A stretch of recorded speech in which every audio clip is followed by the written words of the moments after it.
Thanks for tuning into the Dirty Knowledge Podcast with your hosts Jericho and Jose. This podcast is strictly based off of personal experiences and opinions. We hope you enjoy.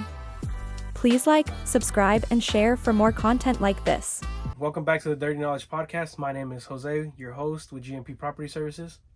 Hey guys, and it's Jericho here with Humpty Dumpsters, also your host as well. In today's episode, guys, business is not always sunshine and rainbows. We have a few things that we want to go over, anywhere from operating expenses to unexpected expenses, how to structure yourself and how we structure ourselves to overcome any of that, and how do we do that, leaving you guys with a slight plan of action as well as finalizing the episode with a positive note, so you guys know that you guys are literally not alone. We're in the same boat as all of you guys. So with that being said, everyone, we want to go ahead and start off. It's going to be a short, pretty fast episode. We're going to be moving quick through these things. So please, again, if any of you guys have any questions or any comments, please feel free to leave it on the bottom. Keyboard warriors, go at it, and we'll be able to get you guys an answer on the next one. As far as operating expenses versus unexpected expenses, what is your take on that? It's just the title in general. Right. So to elaborate that a little more as far as the expenses itself, so you have your unexpected and your expected, honestly. Or no, you have your unexpected and your operating expenses. Sorry, tongue twisters. Anyway, so yes, to elaborate that on your operating expenses versus your unexpected expenses, we want to make sure you guys don't get mixed up with that. So obviously, pretty self-explanatory. Your operating expenses are obviously what you pay for. What is it that you need to pay for to make your business run? First off, obviously we both have trucks. So just an example of us, right? Our businesses that we run every day. So we have our truck payment. We have our business insurance. We have our insurance for the vehicles. Vehicle insurance. Right? Employees, obviously you're going to have some kind of insurance on them as well. Workers' comp. Things like that. I personally don't. I'm a one-man show. So tie into that, the only thing I personally have, to give you a breakdown, is my truck, my business insurance, my company insurance. Did I say that already? Sorry. Business insurance, commercial insurance. I have my business insurance. So to reiterate that, I have my truck note, I have my business insurance, I have my insurance for my vehicles, for my trailer, things like that. And then also, let's see, I have also the trailer payment, the setup? Correct, that's right, thank you. So the trailer, because obviously I financed the trailer with the dumpsters. So I still technically owe on the trailer and 3 dumpsters. So those are just those simple little things. Now, obviously, there's a lot more into it. I guess I'll go into that too, so you guys have that knowledge of what you're getting yourself into. If you really separate yourself from the business, then you're going to have your own business phone bills. You could also go into detail having your own business Wi-Fi, things like that. Obviously, those are all those other little things that nobody really looks at, or even office spaces too. I pay for an office space. So I have all those operating expenses just to run the business. Now, when we're talking about those unexpected expenses, do you want to elaborate on that? So anything that happens technically, whether you're hauling trash and leaf spring breaks, or you get a flat at the landfill, or I get a flat mowing customer's lawn. Maybe they just got their roof done. Roofers missed a nail or two. Boom, catch a flat. Or with the heat here in Texas, we belt pops. Car gets overheated, the truck gets overheated, we might need to replace a radiator, or even your tires. Tires is a big one. That asphalt gets real hot, and it'll start eating up that thread. And so there's a lot of especially all those miles that we put on our trucks. Exactly, and there's a lot of stuff that you don't expect, and a lot of that too comes with the preventative maintenance. Now, yes, a lot of people do their due diligence, and they go out there and they check their vehicles, and they check their mowers, and they check everything. But at the end of the day, you're working those things every single day. And I personally would say that those maintenance expenses would tie into those operating expenses, because without having your oil change done, without having your tires changed, without having the proper maintenance for your tools and equipment, you're not operating. And you're preventing a lot of that stuff from happening unexpectedly in the field. Now, nevertheless, sometimes they're always going to happen. Right. The stuff, there's always going to be something. A stick is going to go in between your deck, or again, nail in the tire, even if it's a brand new tire, unexpectedly, you can, hopefully you have insurance on the tire, so where you can go and boom, get a pad, replace a tire, whatever the case may be. But there's a lot of stuff that lead up to that you have to say, hey, what is it going to cost me on a day-to-day basis to run my business, right? And that's including everything from the payments that you have to give on the vehicles, your whole setup, your insurance, to the fuel that it's going to cost you to run. How many dumps are you running per day? Do you have enough in the bank to even dump 5 bins in one day? Let's say you had no sales that day for any bins, or me. I had no new lawns come in. Right, but I have to go mow another customer. I have to do this, or I have a really big job that is going to take some money up front and stuff like that. And yes, at the end of the day, for really big jobs, obviously over $1,000, you can always ask the customer 15%, 20%, 30% up front, lock in the date and stuff like that. But at the same time, you can't. That's not always the case. Though. You can't rob Peter to pay Paul. Exactly. You know what I'm saying? You can't expect your customer to run your business for you. So with that being said, is how do you structure yourself? How do you get to the point to where you say, hey, I'm going to do this in my business so that whenever the unexpected expense comes in, boom, we have that. I'm going to do X, Y, and Z, and it's going to take me to this point, and if anything happens, I'll be good. Do you have anything that you do in your business on a day-to-day too? Yes, I do. So as far as my plan or structure on how I like to do my things, obviously it does take time, right? So I am just now getting to the point where I can say, hey, look, if something were to break down or something were to happen, I have that in my reserve. But that came with time, obviously. You live and learn. So running my business for as long as I have been doing, I've come to a realization that, yes, I obviously don't have an actual number that I say that I need to save. I try to save as much as I can for those things. But to collaborate with that is like, look, I know for sure every 2 years I'm going to need new batteries, right? Whether that be for the truck, or whether that be for the dump trailer, because obviously my trailer runs on 12 volt. So I know that for sure. That's one thing.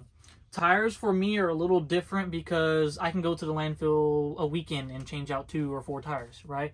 And there's times where I can go a whole month and have to change out 1 or 2 tires. So it's totally different. However, you still got to put that in back of your mind. Look, eventually, and I know with how many miles that I'm putting on my truck and on my trailer, and with the weight of all those things that I'm hauling, it's wear and tear on that. So now, I would say me personally, with every I wouldn't say every rental, but basically out of every month, I want to have, this is just me though, this is different for everybody else, obviously with the amount of dumpsters you're doing, the amount of runs you're doing, things like that. But me personally, I want to make sure I have enough money to be able to replace at least a set of tires for a whole month. I personally have not went through a whole set of tires on my trailer per se, but I want to make sure I have enough money for a set of tires, that if I do go through a whole set of tires within that month, I'm good.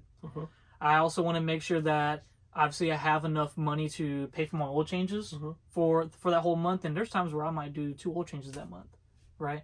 So again, it's different for everybody. I can't tell you like an exact number, right? Because obviously it's totally different for different people. But that's how I do it. So those maintenance things that we're talking about, being that I've been running my business for a while, I now know and now see, like, hey, at this moment, this is going to go out. At this moment, I'm going to need to change this out. And so you want to put that into your budgeting. Definitely. That is one thing that's huge. And a lot of the times too is like you wanted to mention, yes, maybe you don't think about it as a per bin type thing, or how much am I keeping per bin or this and that. Because you can't. It's totally different. I would say this, when you work backwards, there is a way to I mean, you can do anything with numbers, but there should be a way to formulate to where you can know, hey, after collecting, let's say, a month's worth of data, right? You've been running for a month. Exactly this month, in your case, I moved 30 bins. In my case, I mowed 30 lawns, right? How much did it take me to run those 30 days? How much did it cost me with every single expense? From there, work backwards. How many bins? How many bins did you do? Exactly, right? And that does help you get your pricing. Exactly, you know? Because at the end of the day, with your pricing is where you're gonna be able to make that profit margin to balance yourself out, to be able to grow too. Exactly. I mean, we just talked about it the other day. Consistently for the past 6 months or so, I was telling Andy that I spend about $1,500. I would say anywhere from $1,200 to $1,500 in fuel every month. Which for some people that are like, bigger than us, big leagues, they're like, dude, trucks. we do $1,500 in a week. So it's totally different. But the way that I calculated it is, for each rental, I spend about $50 in fuel. And when you think about it, you're like, that's a lot. $50 is a lot. That's, for my truck, that's basically half a tank. But when you start actually breaking it down and you're seeing how many miles you're doing, because you're delivering it, that's one. You're coming back from the delivery. That's 2 trips. Then you gotta go pick it up. Then you gotta go dump it. Those trips add up, and we start adding up those miles. You start to calculate those figures. Oh, about $50 is about right per rental. And then that's one case that you can start basing that off of. And again, like I said, me being in the industry, and I'm looking at my statements, I can see that that's how much I spend. Now, obviously, it is a personal truck too, so there's cases here and there where obviously I go and I'll drive down to the coast. But as far as my fuel expenses, I spend about $1,200 to $1,500 a month. That's kind of how I mean, and it's the same thing that. for us. We starting off, you think about it and you're like, hey, well, how far is your first property? In my case, with the being a subcontractor here in Houston for a bigger company up in Dallas, my route density is good, but I have to travel across a certain area. You're good. I have to travel across Houston, or I have to travel to certain spots in order to be able to reach all my accounts and reach everything that we have going on. Now, yes, once I get over there, my houses are 5-10 minutes apart, less than 10 minutes, 3 minutes apart. Yeah, your density is so much more the confined when you're actually there. But you're still driving 30-40 miles there, 30-40 miles back. At the end, that's 80 miles driving around just to between each get to the property. location and get back home. Exactly. That may be another 40-50 miles just driving around between all the properties for that day. And so with that being said, what plan of action do you guys have in your business? If you don't have one, I would really recommend you taking the time to sit down, and you can use your e-statements. I know That's what I do. Everybody runs a bank account, and if you have cash, then hey, by all means, you do what you do best. But if you have some sort of way that you can see everything that comes into your account and everything that comes out, even if you have multiple accounts, it's going to take you a little longer. That's what a bookkeeper's for. But if not, get to the point to where you can open up your e-statements and say, hey, what am I spending on? Look at all the reoccurring stuff that happens on a month basis. Add all that up and say, hey, wow, at the end of the month, example, I need $5,000. Well, how do you get to that $5,000 markers? How many bins do you have to, basically, how many bins do you have to drop in order for you to get to that? And keep in mind, obviously, with those, how many bins you're dropping, you still have to dump those bins. So instead, you actually probably need more. Same thing with me. For me to mow, how many lawns do I need for $5,000? You know what I mean? I can probably mow 100 lawns, but I might end up mowing 125 lawns just so I can recoup that fuel cost and not be breaking even with that. And so there's a lot of stuff that goes into it on how to do it, and it just goes down to collecting the data and really taking your time to sit down and see, hey, how much do I need to run for at least a 30-day? At the end of those 30 days, you can multiply that times 12 and imagine, hey, this is what it's going to cost me to run for a full year. How many bins do I need to do in the full year? Exactly. From there, you can work your way backwards. Get to the point to where you want to be. See, hey, how much do I want to make at the end of the year? Or example, how much does my company want to make? From there, how much do you want to make? Well, how much is it going to cost you to run? Do your math. That way, at the end of the year, you can say, I need to make X amount of money. I need to drop X amount of cans. Either you hustle it out or your dreams are just on paper at the end of the day. And that's basically we lead into as far as a plan of action. And that's how I would do it. And that's how I have done it here in the past. Same. Gather the data, see what obviously your operating expenses are, because that's going to play a huge toll in obviously what you need to make to run your business. Correct. You know? But just how he said, going into those fine details about what it is on how much money you're actually spending per lawn. Or per rental. What is the average dump fee you're paying? What's the average fuel bill you're paying? And then obviously you got to try to tie in those unexpected costs. Those things that you don't necessarily think about, but then when they happen, you're like, dang. Because I know when I first started, and he can vouch for me, I had no reserve. I think all of us you start working to paycheck. And trying to reinvest. Exactly. And everything that you have, you're like, well, I need to buy more business cards. I need to buy signs. I need to do advertise, this and that. And so it all, exactly. To get more and to obviously put your business more out there. That's what we do. That's how we reinvest. But again, that's when you separate yourself from, I wouldn't necessarily say a rookie, but somebody that's more knowledgeable and wiser with their money as time goes on how to actually adjust those costs and those income and everything. A little more to again, like we mentioned, to elaborate on what you're saying is it is more of the level of matureness that you get to, and I don't mean matureness in the person, I mean matureness in the business, to where exactly where you're at, and whether you want to grow the business to eventually get to the point to where you're making more profit because you have a greater volume, or do you want to stick to profit mode? Do you want to run very lean to where if you're a solo operator, you're maxed out, max capacity, there's absolutely nothing else you can do besides hire another person at that point, right? Or whether you do have employees already and you just have too many properties, or you have too many employees to where there's so much going out in payroll, maybe there's not enough properties. There's so many different scenarios that I can sit here and name, but at the end of the day, the general purpose of it is, where are you at in the business? How mature is your business? Is your business a year old? Is it 2 years old? Is it 3 years old? Is your business 5 years old? A 5-year-old business obviously can't compare to a 1-year-old business. And at the end, yes, a lot of people are going to say that's common sense, but you never know. Somebody that's been in the business for 5 years may have had something happen to where they have to come back to level one. They have to go back to that. And so it's back to the point of, again, what are you doing at the business? Are you wanting to grow? Do you want more volume, right? Or do you want to stick and be stupid profitable? Right. Do you want your profit margin just skyrocket over 50-60%? Just really depends on where you're at in the business. And two, do you have a family? How old are you, right? There's a lot of young people that just want to grow. They want to see $1 million, $2 million, $3 million, you know, stuff. And, you know, you about profitability at times, you know, and you come back to realize it and say, hey, wow, I'm actually spending way more than I'm, you know, making. And it just depends on where you're at in the business and what your goals are. I mean, at the end of the day, you know, structure, get to where you want to be. Everybody has a dream. Everybody has aspirations. You know, how are you going to get there? What action are you taking? You know, what think on that. Let's leave them with the positive note. No, for sure. And to kind of close out pod, that's why we're talking about these expenses, because everyone sees us, everyone's the other guys, the big companies are like, dude, they're making all this money. How are they doing it? How are they doing it? They're making this much money. I want to do that. Yeah. It's more than just that. For sure. You know, like, well, you get into this business and you're just, you know, you guys talked to me the other day about the business and when you get into it and they're like, is it good? It's good if you make it good. Yeah, it depends on what you make out of it. You know, what you make out of it. And how much are you willing to hustle? Exactly. How much time are you able to put in there? How much how much do you want to grow? You know, how different do you want to be from the other guy?